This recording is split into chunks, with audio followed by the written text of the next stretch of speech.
Everyone, my name is Patrick. I'm the founder and the CEO of Pod. Welcome to a brand new episode of the podcast. Today, we're talking to a career B2B sales leader in the tech space, someone who's seen it all, done it all, now is helping other organizations to get to the next level. Today, we're glad to be joined by David Fox. David, glad for you to be here. Awesome. Great to be here, Patrick. Pretty fired up, actually. Beautiful. Very nice. Very nice. Little overview for people that don't know about you. So you spent 20 years at Oracle. You started as a BDR, made your way as a global sales leader, spending 7 years in Asia between Japan and Singapore. You've built and led a lot of the key account team. You've been in scale-ups as VP of sales, and more recently at Siemens as VP of sales for their kind of grid software org.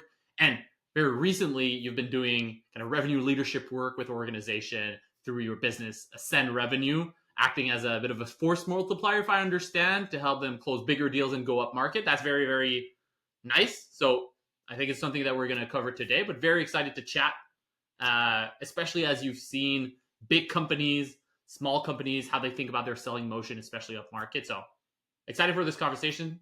David, welcome again. Thank you. Good to be here. And yeah, I'm the 5 mil-ish up to a gazillion, I guess, is kind of the segments I've been playing around with.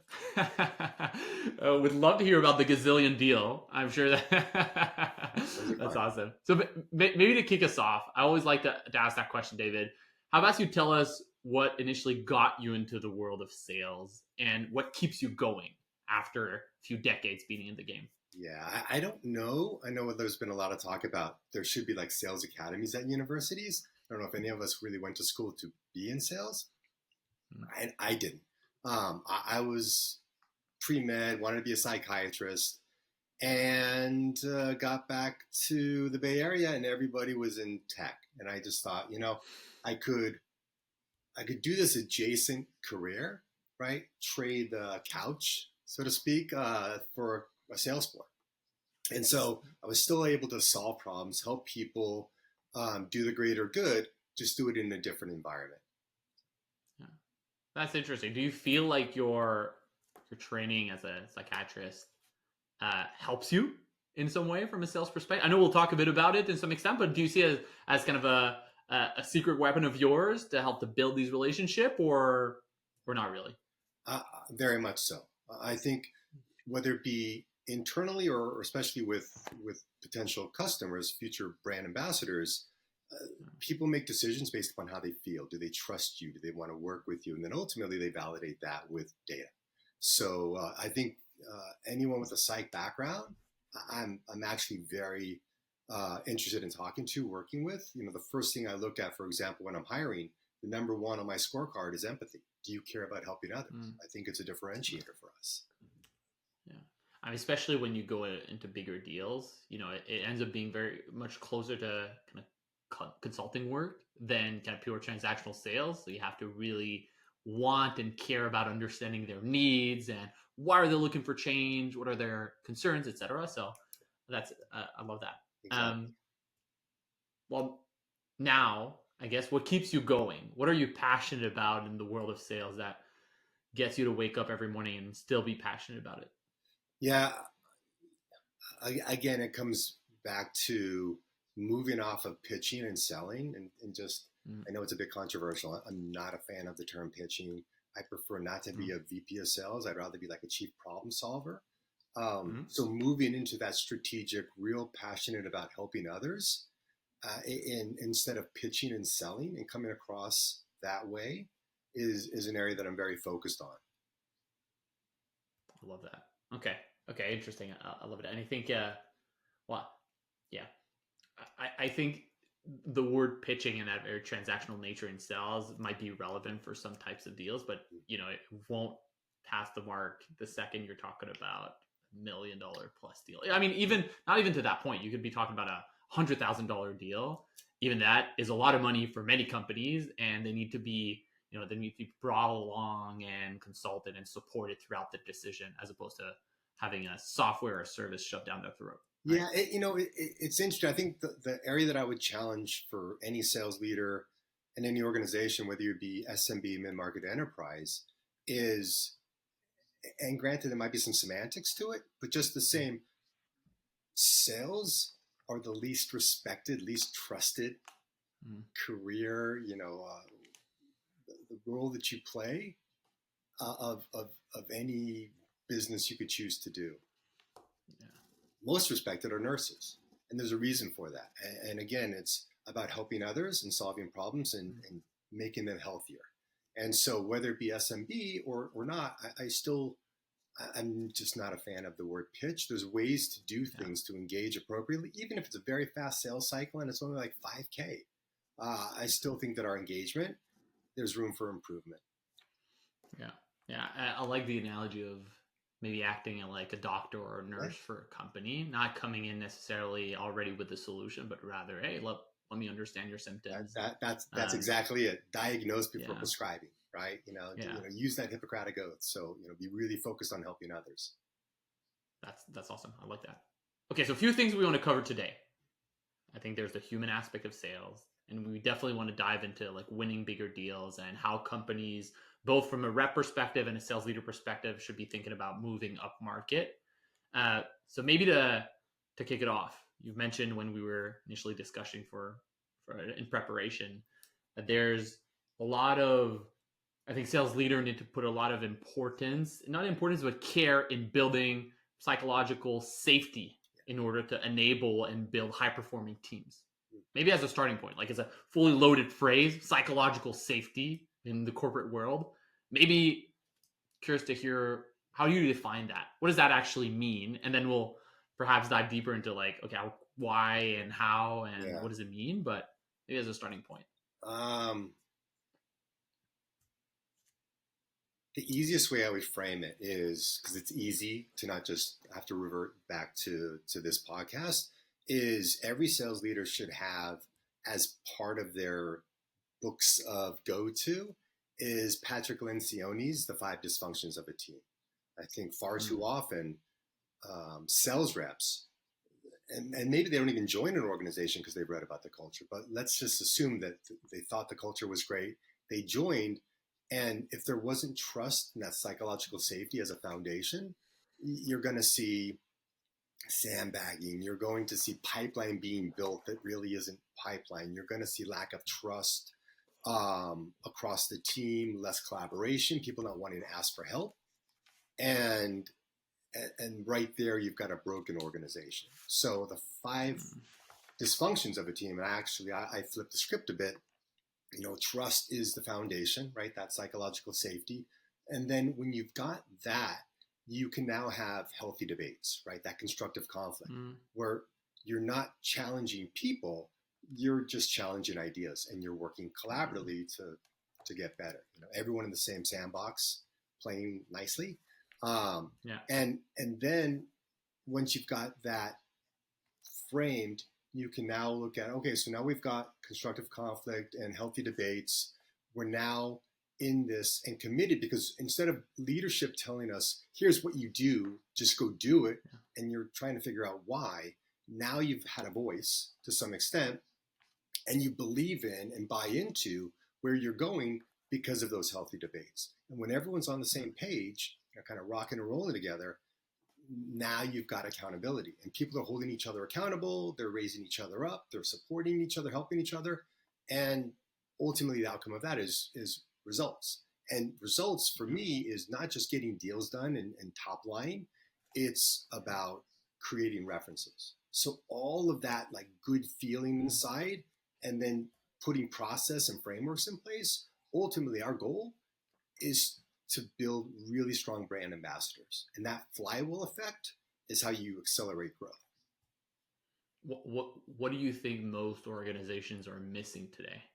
Do you think they're not deliberate about it? Do you think that they don't necessarily have the right leaders in place? Like, what is missing? Because I think this, I really, really like the framework. I think it's very solid, and it feels very intuitive. So like the first thing that comes to mind is like, why isn't everyone thinking about this, building a culture this way? And then certainly most companies aren't necessarily successful in implementing it. So what are these companies missing today that is, for them building kind of this trust-based psychological safety? I think it's probably a myriad of reasons. You could have a first-time seller that knows this is what I should be doing, right? And then the board says something or founders say something, and all of a sudden there's that stress, and all of a sudden it's I got to hit a number, and you forget about the foundation and the impact to performance that now goes out the window because you didn't stick with that. That's for maybe first-time leaders, and then for those that come in, they might have an old playbook, and they felt like here's the floor and everybody like butts in seats and you crank out your calls and you sell, and that foundation was never there. Or maybe you have a founder, for example, that might not be, that's not in their DNA. So I think there's several areas where it could break down, but fundamentally it's that first, if you look at that pyramid, it's that foundation. It's if you look at the top end and ultimately the outcome of getting those results, and that success, it's the foundation is paramount to getting up to that top of the pyramid, and without that, everything kind of breaks down. So that foundation being, again, trust, right? Building an environment where there's trust. Is it trust?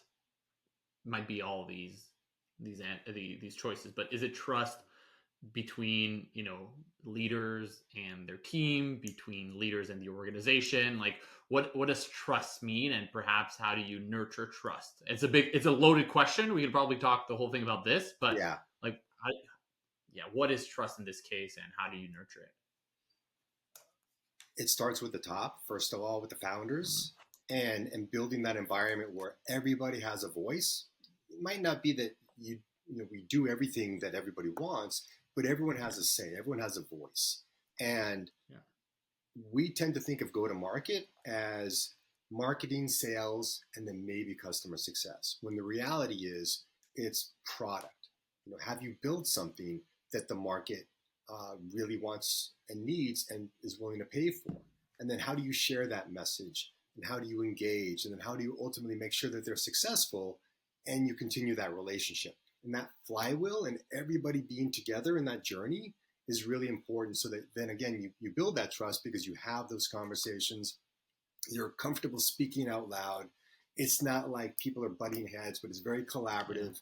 I think is foundational and important to set, and that comes from the founder down. We're all in this together.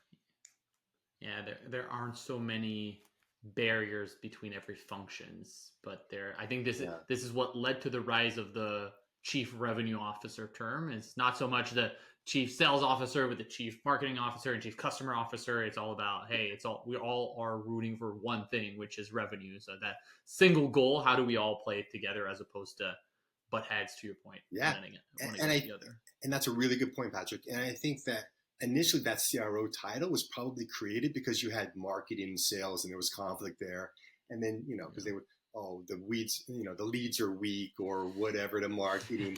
And then no, you can't sell it. And then customer success gets this and like, the hell are you guys doing? We can't do this. Now we're going to have churn and I'm going to be the one that gets blamed. And like, so you have all of these different silos of just silliness.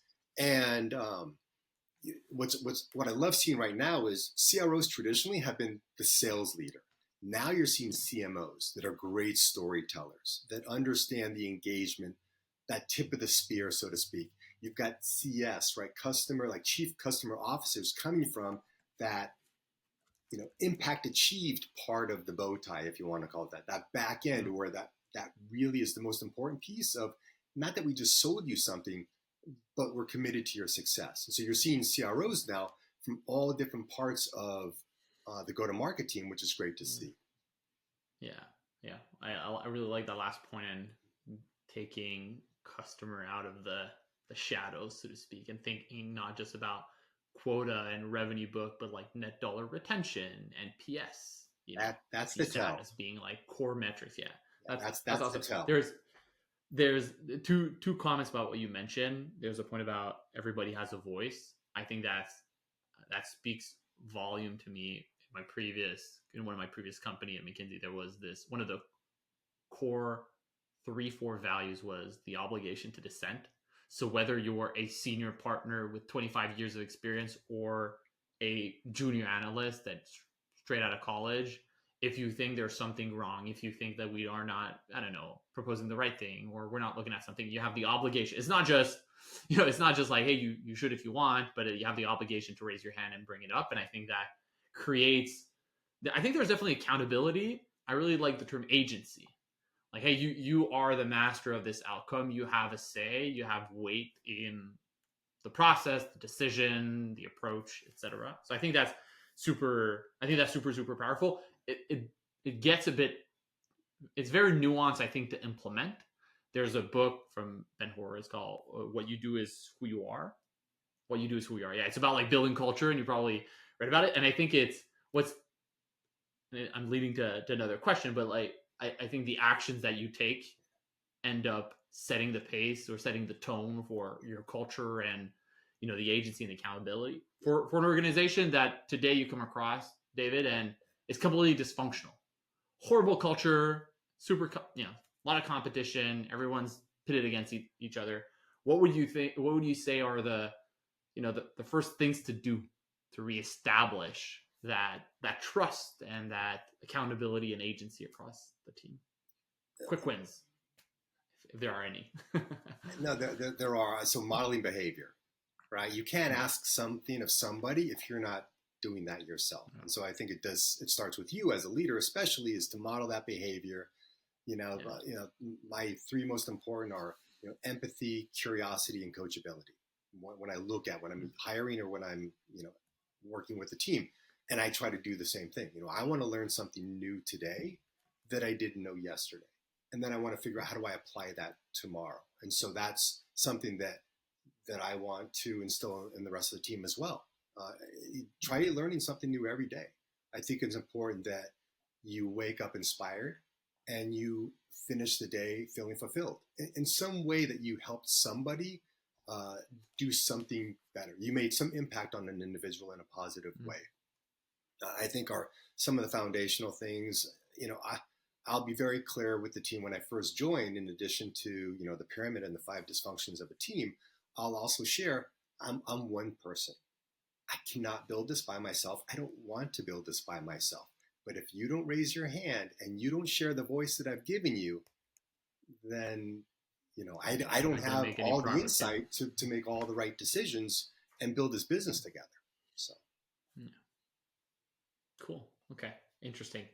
So, the leadership plays an important role in setting the tone, modeling what is the expected behavior from the rest of the team.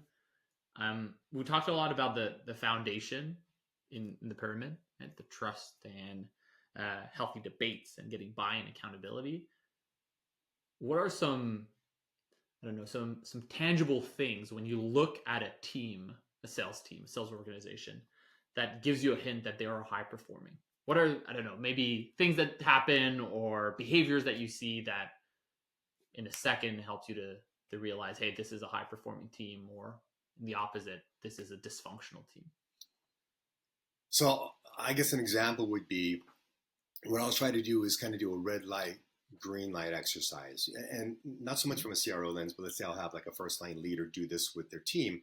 And in a one-on-one, they'll ask what's working well, what's not, give me a green, give me a red. And then they'll cherry pick a green or a red every week, and then have that individual share, here's what's working well, and that knowledge transfer across the team. And then here's some of the shitty things that are happening. And then the team can noodle about that and also just share, oh, I had the same situation. Here's how I addressed that. Here's what the positive outcome from that.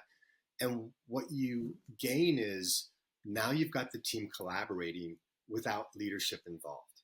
You've got that trust and collaboration of everyone's got superpowers and everyone's got blind spots.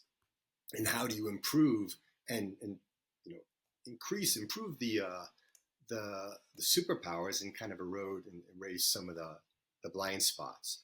You're also looking for the potential next leaders, the ones that people go to for guidance. And that leader might not be the most seasoned person on the team. I know very junior reps that brought incredible insight because they just come out of being a BDR. They just come out of being beaten up in the outbound campaigns that they were, and they understand specifically what the pushback might be and what's resonating. So yeah, there's lots of great lessons from that exercise, just as one example. All of that. I think that's a very practical way to get that flywheel started, to Yeah. put people on the spot. And I think ultimately, Patrick, you know what team's doing well is when customers say amazing things. When you ask about the journey, you know, you had this problem, this challenge, you know, financial health of your business. You did your own due diligence, right? Because you obviously did a whole bunch of research before you even reached out to any vendor or responded to any vendor at that stage. And then through that journey of making the selection and how that go to market, how our engagement with you ended up you selecting us as an example. And then after the fact, how long did it take you to get that impact, right? That value on the back end. And what would you say about us today? What coaching would you give back to us? Where could we improve? What would you say to us? Or sorry, what would you say to others about us? That's a really good tell of how we're operating. And then obviously from a data perspective, you know, you see that in NDR and NRR. You see that in just you know, the profitability of a company is how well that they're connected to the market and to their customers. Yeah, there's nothing more. You mentioned making every sales rep a brand ambassador. I think there's the super Saiyan level to this is making every customer a brand ambassador, and them being your voice in the market, because it never represents more than than when someone went through it and saw value or had a great experience. Our you know, again, back to the whole like trust or distrust of you know, the career that I've chosen and the role that I have is that flywheel, that reference selling is the most powerful, most successful way to build your brand and build your business. And conversely, churn is a killer. It's because they're either going back to what they did before or they're choosing somebody else over you. And that you hear about that in the market. Whatever people are doing in their personal life, they might be playing golf. You might have 3 other CFOs playing golf with your CFO, and they're having conversations. And in that conversation, it might come up as far as vendors who they're working with, who they love, who they hate. You don't want to be on the naughty list because you just lost 3 potential customers because of one that you didn't do right by. Yeah. We're probably not even going to consider you as an option now because their trusted friend was like had that experience. Exactly. So I think that reference selling, it starts with taking care of theirs. And that kind of goes into the health. You had asked that earlier about, you know, how, if it's a $1.2 million problem, not to digress, but as an example, if it's a $1.2 million problem and you're now telling me that you want to wait 6 months to make a decision, fine, that's obviously your prerogative, but I just want to make sure I understand you're okay with pissing away $600,000. I just want to be like, so we're all, you know, staying on the same page, and you start, it's just a different kind of relationship that you establish when you're really committed to them. Yeah. That's interesting. I mean, that type of, would you consider that approach to be kind of a challenger sales, like to push them a bit around? I mean, we talk a lot of consultative, it's a lot of buzzwords that maybe mean all the same thing. Is that how you would describe it? Yeah, I mean, obviously challenger, there's some, you know, nuances that I think so. You know, here's the reality. Me as a buyer of technology, I will write the check to whoever I want to write the check to, whenever I want to write the check, for as much as I want to write it for. I control that. And salespeople think that, no, I'll put the line in the sand and I will give you this great deal because it's the month or quarter end. And though if you miss it by this date, then sorry, it goes back to list price. And for me personally, if I ever heard that, and I have, I'll boot you out so fast. I'll choose what I believe to be not as great a technology, but the team that's more committed to me personally and organizationally.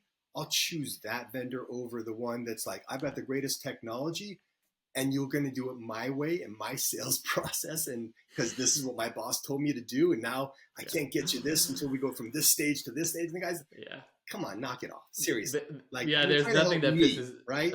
The outcome is I help you by writing you a PO. Fine, we all get the game, but like this is about me, not you. And that's another issue that Yeah. I have with sales is There. we make it about us, No. and it should be about them. Yeah. There's nothing that pisses me off more than a seller being a bit too pushy. There's a line. There's one way you kind of appreciate it and like, thank you for guiding me through this. Right. When they cross the line, the first thing that comes to mind is like, who do you think you are? Like, Yeah. I will ghost you if you continue altogether. I will politely. I'm so again, Yes. like this is in our DNA as sure. revenue leaders. Yeah. I'll actually take the time to pull them offline and say, hey, here's why I'm not going with you. It's unfortunate, but here's why. And I'll coach them back and say, don't ever do this, try this, do this.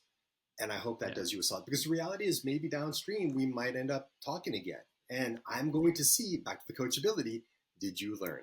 The next time you engage with me, did you learn? If you haven't learned.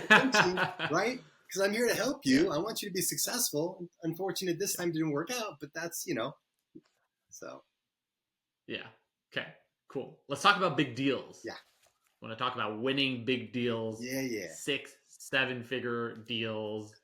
There's obviously a lot to unpack. There's, maybe as a starting point, what would you say is the single biggest difference, or the first thing that comes to mind when you compare a $10,000 deal, a $100,000 deal, $1 million deal, and a $10 million deal? You probably don't need to go through all of them, but the difference between a small and a huge one. I think the biggest, forgetting about just the complexity and all that aside for a moment, the biggest difference is the larger organizations are looking to mitigate risk. Like a CFO's persona is all about risk mitigation, the financial health of the business. They will potentially select the lesser of when it comes to vendors because one is less risky than the other. And that's a big difference between the different stages.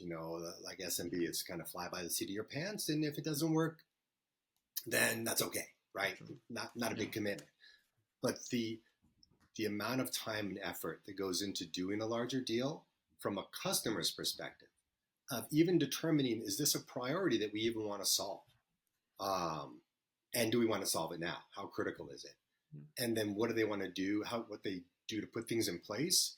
You as the vendor have to align with that. And that's a very different motion than the traditional SMB, to a certain extent, mid-market. I was going to ask, like, as a sales rep, as a strategic account executive or a named account executive, what does that tactically mean for them if they have to keep top of mind the de-risking part of the decision? Does that change their approach? Does that flip the script on its head, or is it the same thing but maybe with risk as being an additional factor to consider? I think it's an additional factor, but the way I would look at it is, if it doesn't end up on a financial statement in a positive way, if it doesn't help that individual get a raise, a promotion or a bonus, it's going to be a rough go.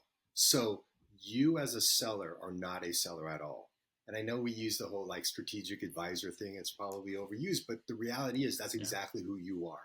You are somebody who understands the industry intimately, understands your own customers and how they're leveraging your technology in that industry to be successful. You're bringing that insight, and you're very much listening and learning. And because you understand your own business and your own technology and how it aligns with, you can give them that insight without selling them anything. But it's really important. And then the nuance is, you have to know how to read a financial statement. You have to be able to dissect a 10K or 10Q, listen to an earnings report, listen to the analysts ask the questions on an earnings report, just as an example for a public company, and be able to dissect that and bring insight based upon what you know and where the market is going. Because you got to remember that they know a lot. That this is their business, right? But to bring some sort of insight and be that advisor, that consultant, that partner is what differentiates the key executive, the key account directors, or whatever term you use for named accounts or enterprise. And I'd even say so much as even mid-market. You Yeah. still want to have that same knowledge, that same approach. Scale might be different. Maybe they're not a public company, but you still want to come at it from that same perspective of I run my business like a CEO. Um, there's a few, I think, important concept, being an advisor, consultative selling. Do you see, if I'm a rep, I'm starting to work on a deal with potentially a $5 million ACV deal. Do I think about my sales motion the same way I would do with a mid-market deal, as in discovery, consensus building, stakeholder alignment? Like, is it the same thing but at a different scale with a level of, I guess, I don't want to say care, but like Yeah, of being informed and diligent is just to another level? Or is it the same thing, or is it different actually it, because of the scale? so scale definitely, right? But I would make an argument that, and I've talked to enough mid-market companies that will say we operate better than our enterprise competitor, let's say. It's really about scale. So the needs and requirements that they have are fundamentally not dramatically different than their enterprise, counterpart, so to speak. Yeah. The difference is when you really go up market to the enterprise, their expectations about, for example, compliance and regulatory and security, if your product doesn't align with those specific requirements, then you're already done. It's dead in the water. Yeah, you are. And quite frankly, one of the things that I do with Ascend Revenue is that's the first question. It's like, why do you want to go up market? And then, okay, so what does that represent? Let's see, can you even align with their requirements? And if you can't, then you shouldn't go there. I think mid-market, it's a little bit less when it comes to that. Enterprise, another thing that you will find is, and MedPick as an example, the P is the most important. It's the paper process. I think a lot of organizations need to have training around like a legal eagle, like having sales reps that are really savvy with carve out language and knowing that when somebody says, unlimited limitation of liability, like LOL, that's kind of a walk away. Like you'll just put your business out of business and all your customers if somebody sues you for an unlimited limitation of liabilities because you just said they're a great big account. We need to give them that concession. So that's another area where it's really important to understand how to approach legal. And another thing that I think is also really important, and some of the, quite frankly, all the biggest deals I've ever been a part of included my executive team. And what I mean by that is even like at a place like an Oracle, I did a deal once upon a time that included my chairman. So that executive alignment is another thing that I don't know if reps and even leaders leverage enough. Like leveraging your board, for example, leveraging your CEO to align with that CEO because people want to talk to their peers. That's another thing that's different. Yeah. I was going to ask about, you mentioned complexity being, you kind of brushed it off. The deal is definitely more complex. I was going to ask, where does the complexity come from? Is it, obviously you mentioned multiple stakeholders on both sides involved. So having to kind of quarterback the understanding when to pull someone, when to, push on a button, pull a lever, etc. Yeah. There's the legal nature of it and the potential pitfalls from a bad contract. Yes.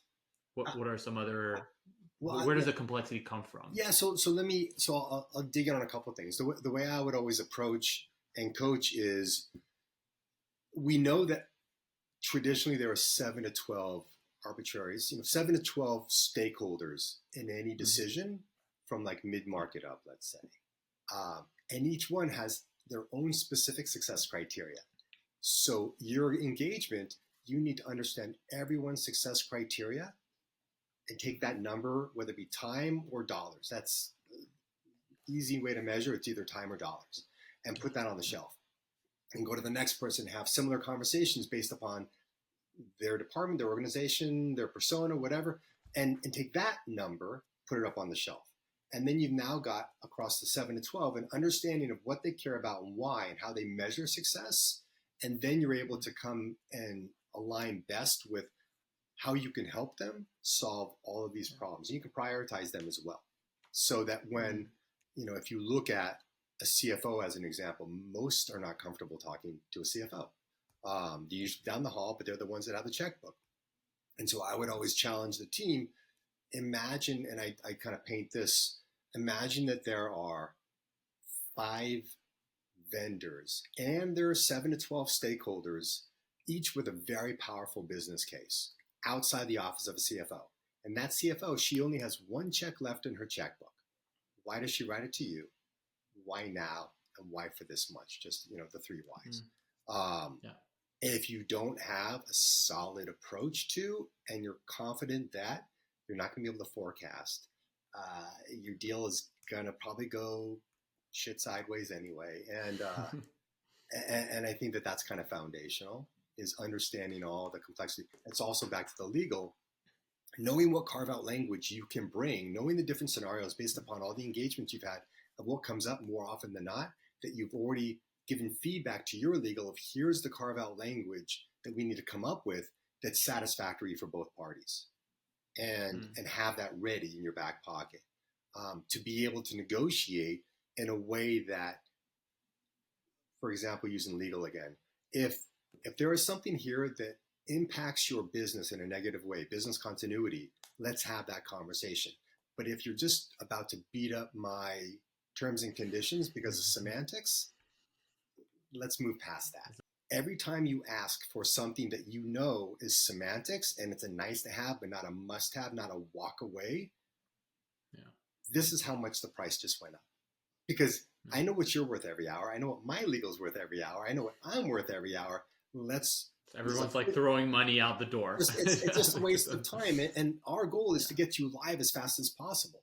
Like, that's what we're here for, is to have impact achieved on the back end. We can't do that if you and I are like going back and forth on semantics. It's just, it's interesting. There's a balance probably to be had, because going back full circle to your point about risk, right? Yeah. I think the GC is role to part of it is from a legal perspective, reduced risk, or, so I think it's interesting to having to strike that balance. What also I think is clear from what you're saying is working on a 7-figure deal or a 6-figure deal is basically running for a single opportunity, a single deal, 5, 6, 7 deals in parallel, right? It is, you're basically running an opportunity with each of your decision makers, stakeholders, yes, in terms of understanding the ROI, articulating the value proposition, doing full discovery. And surely you have to do it in mid-market deals, but at the end of the day, the one economic decision maker is probably the one you care about most. So running discovery with that person,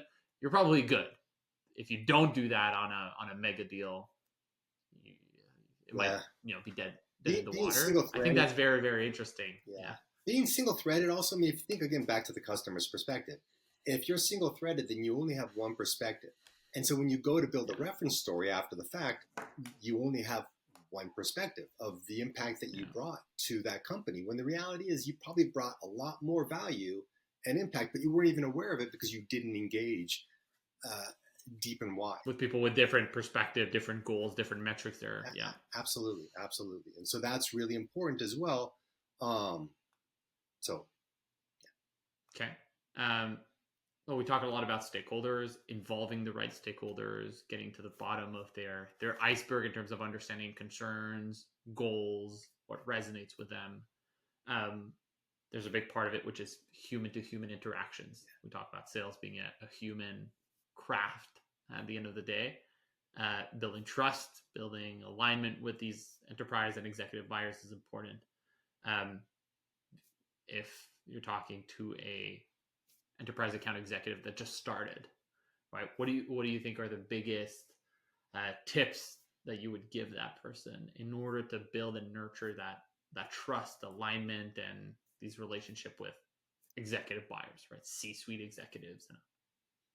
I would say first off, and this again might be a little bit controversial, I wouldn't hire an enterprise salesperson that didn't already have enterprise chops. Taking somebody, it'd be like taking an SMB rep and throwing them into the deep end. It's just not fair. I would be doing them such a disservice. Yeah, thanks. That would just be really bad. I think from my experience and the amount of deals where I've been involved with CFOs, and my background was mostly working with CFOs, I would coach them about, the number one thing is, how do you look at a financial statement and work towards mitigating risk and helping them, drive towards profitable, efficient growth, and act as a CEO. Like, you're not in sales, you are. And I would always challenge them to imagine yourself and share this with, your key accounts. That chair in the boardroom, like the chair that when you're meeting with them for the first time and you're in a boardroom, let's say, the chair that you're in right now, share with them, this chair, this is mine. I am here. So when you're having strategy conversations and you're talking about, the health and wealth, like where you're going to go, do you launch this product? Do you go overseas here? How do you expand your business, M&A, whatever the case may be? Imagine that I'm always in this chair along with you when it comes to strategy. And if I've ever not been focused on helping you improve the health of your business in some way, shape, or form, call BS. Because my job is to absolutely improve the health of your business, top line up, bottom line right, cost efficiencies, etc., operational efficiencies. If I'm not doing that, then I'm doing you a wrong. So. Yeah. I think what strikes me to what you're saying, I think it comes down to thinking, speaking, understanding, problem solving, like an executive buyer and an enterprise executive buyer. Like, you have to understand, you have to be, the only way to become a peer or an advisor to them is to be to some extent on the same level, right? To be able to be to guide them. Yeah, it's a great way to frame it, and that's exactly it. And it kind of goes back to the earlier comment about, it's not about us, it's always about them. So put yourself in their shoes. Why should they do anything? In fact, there might be some times where you will tell them politely, I don't think you should be doing this now, and here's why. And so selfishly, you're just trying to get to the no fast. But as a professional, you see other priorities, and you might even introduce some of your friends from other companies that have other, technology that can help based upon some other priorities that you believe, based upon the engagement you've had, would probably be more of a priority. And they'll respect you for that. Now, if they push back and say, no, absolutely, and the executives are like, no, here's why, brilliant, then let's continue. But by you just engaging that way, it shows that you are not a salesperson trying to sell them something. You're really committed to their success. And that's just the foundation to establish with any company. And I think that's the same as a leader with your team. It's the same thing. Or you as a leader with your founders, with your CEO, like that collaboration, that partnership, and being okay to say, I'm not sure this is the right way, and here's why. Yeah, and I think a lot of people are scared of doing that because they're scared that people is going to ruffle, feathers of your counterpart. Whereas on the flip side, obviously, if done in the right way, if done with empathy and care, it actually is the complete opposite. It's like, oh, okay, well, I appreciate. I might disagree, but and you're right, Patrick. That's it's, again, we all know these things. Like, this is not rocket science. That's the what we do is not rocket science. If you love math, you'll be a leg up, right? Because ultimately everything is measurable. But it is very much about them, and you have to be committed to their success, and they'll feel that, they'll know that, and they'll work with those that are truly committed, and they will not work with salespeople. Like, I don't know any CFO I've ever worked with that says, yeah, I love salespeople, they're great. No, they don't. They hate us. And there's a reason, because we bring so much bullshit in, and we're not really committed to the financial health of their, and we're not looking to, mitigate risk for them. We're just looking to sell something because we got a number to hit. Yeah. That's just not the right approach. Agreed. Let's shift gears for a second. For organizations who, as you mentioned, as part of your work with Ascent Revenue, with organizations who are thinking about going up market, that perhaps have a transactional, an SMB, or a mid-market / selling motion, and they're like, it's time to go after bigger deals. It's going to be great for my companies because a single deal will get me $1 million as opposed to 20 deals at $50,000 each, right? Sure. So I'm curious to understand why organization should or shouldn't be doing that, when is the right time to do that, and how to do it properly. So as a starting point, what are indicators in your experience to show that an organization is ready to make that move or is ripe for that move? Foundationally, it's the product. Does that product align with that segment, or let's say a vertical, right? You want to go to an adjacent vertical. Does your technology align with their success criteria? And if it does, then you can start looking at, and again, technology could be, around security or compliance or whatever, whoever you're selling into. But there's certain foundational things that are very different from SMB and mid-market. And then so I'll throw up mid-market first. Because I also recommend doing baby steps, like going from SMB where you're doing, like you said, small deals, but 50 or 50,000 of them. That's just, I'd rather do baby steps to go to mid-market before you jump into enterprise.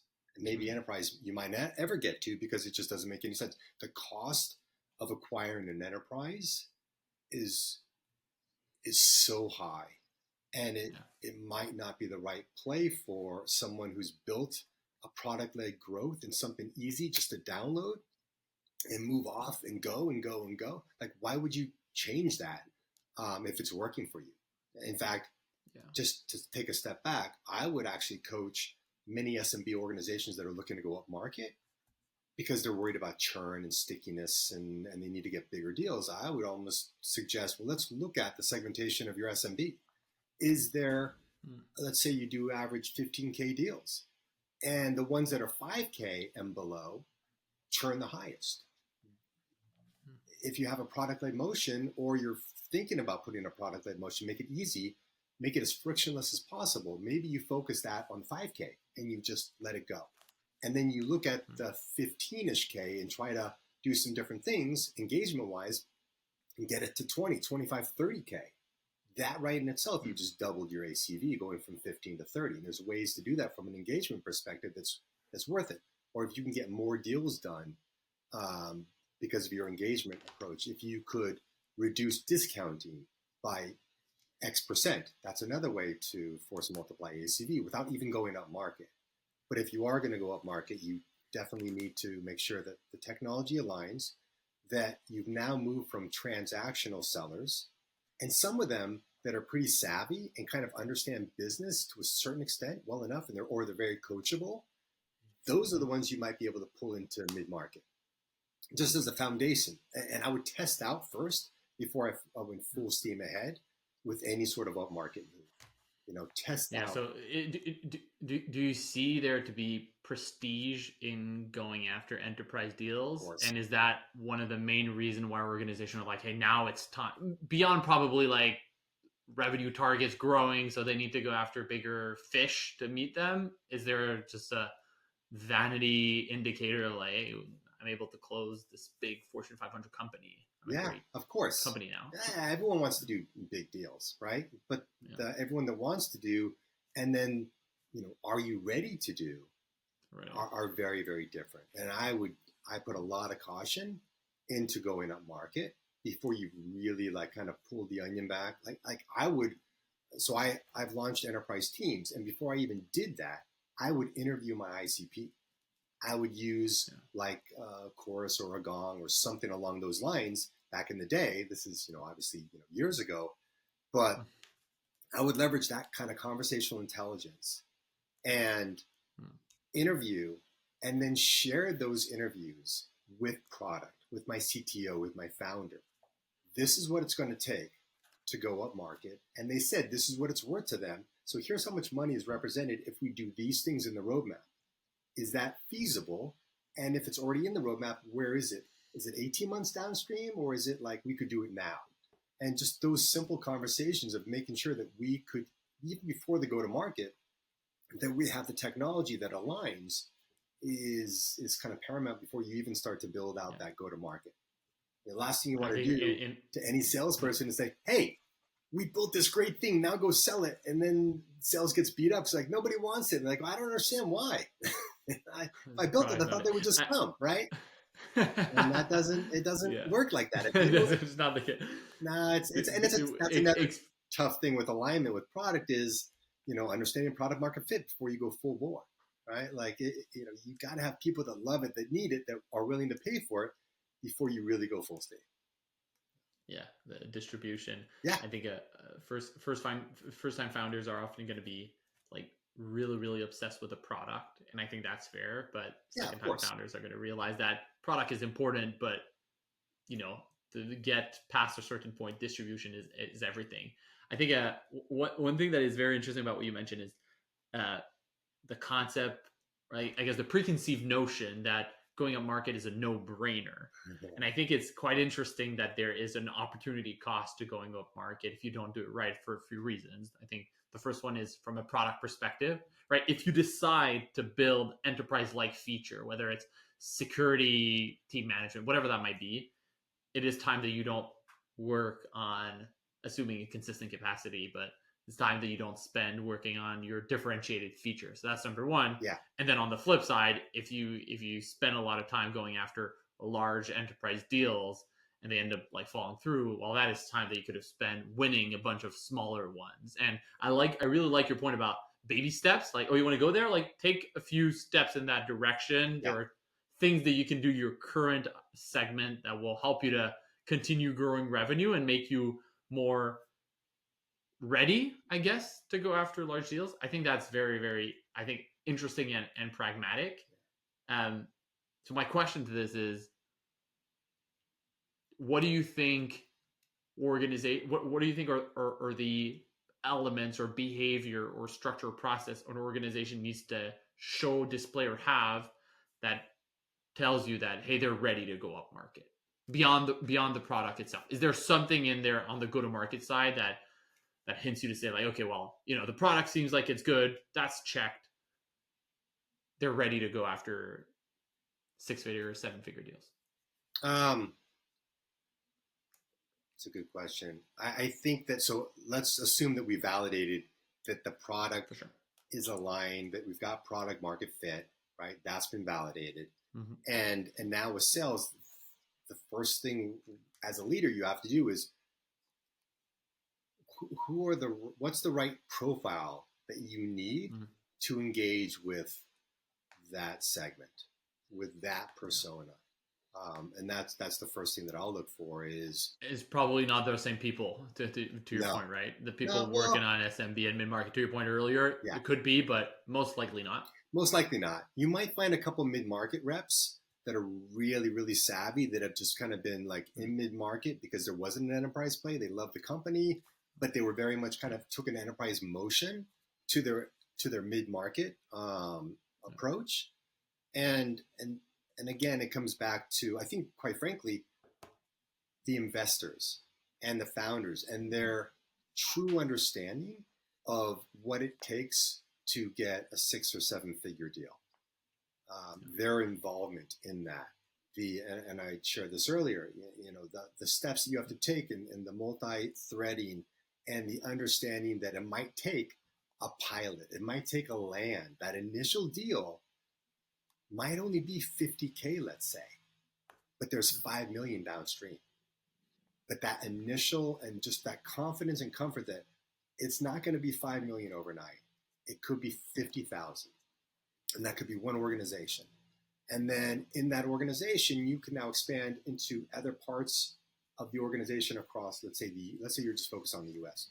You can now focus across the US. Maybe there's M&A strategy. Maybe they're looking to do business overseas, and the CFO wants economies of scale. And the CFO knows, if I've acquired these other companies, I've got different technologies. I need to standardize on one. Who's the one that I'm most confident and comfortable with and least risky? And as you're building that motion up, and you've shared with them, ultimately the goal is to help you globally. And that's kind of how you position, and you work backwards from that. And again, that collaboration and that commitment to their success is another way that, if you you just do those baby steps, working with companies, as opposed to let's get a $5 million deal done today because I see this potential for it, is not the right approach. I love it. David, this is super insightful, very interesting part of B2B sales that I think very few organization and very few sales rep have exposure to. Maybe let's transition towards the latter part of our conversation, which is the rapid fire section. Okay. So I'll be ready. A few questions. Tell me the first thing that comes to mind. Sure. Doesn't have to be a long explanation, but we'll start with a deeper meaning one. If you have one piece of advice that you'd wish someone had given you when you first started in sales, what would it be? Listen more. I can speak from me personally. Listening more is better. I love it. Okay, so lighter ones then. Now I think we have a five or six of them. So, favorite sales methodology framework. It depends upon the segment, but I would say if I were just to use one, it would be spiced and bow tie, because there's a recurring revenue theme to that. Yeah. And basically, like, I'm a fan of winning by design and the revenue architecture. So leveraging those models, I think is the right approach to build predictable, efficient growth and profitable at the same time. Yeah. Love it. Favorite productivity tool that you use in the day-to-day? Notion. You and I were working on that together the other day, right? So Notion's pretty powerful. Love it. One sales popular belief that you actually hate or disagree with. It's time to be spicy, David. Give us something controversial that we can clip. Just kidding. No, it doesn't have to be controversial, but something that you don't necessarily align with fully. Yeah, sell harder. Go. Just go. It's just not my DNA. And there, I got a bunch more, and we can clip or whatever. But I just think that the one thing is, we make it about us, and it's not about us. It's about them. That's a big pet peeve. A last one.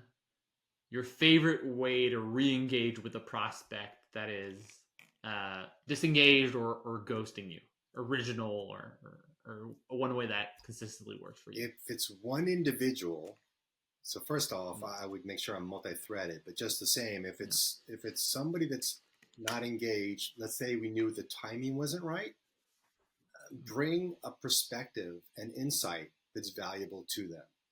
It's not a check-in. Hey, what's going on? Hey, I haven't heard from you. I want to put this on the top of your inbox kind of stuff. No, bring something valuable and insightful for them. Heard this, read this, was talking to, thought about you, wanted to share. Yeah. I love that. Well, thank you, David. Thank you. Hopefully this was as fun for you as it was, and it was for me and for the pod community. We appreciate your time, your thoughtfulness, your candor, everything. As a way to close things off, where can people find and follow you, especially with a new business coming up? I'm sure a lot of people will want to work along you and have you as a force multiplier. So where can they find you? Appreciate it. We find everybody on LinkedIn. I think that's probably the best place. I'll continue to bring thought leadership in posts there. But then when I officially launch Ascend Revenue, you'll see a lot more content from there, and a separate site dedicated to helping founders force multiply and go up market if it makes sense for them. Very nice. Well, thank you again so much for joining us. For everyone who have listened through, I'm Patrick. I'm the founder and the CEO of Pod, and you've been listening to a new episode of the podcast. Stay tuned and keep an eye out for other amazing conversations. Thank you so much. Been awesome.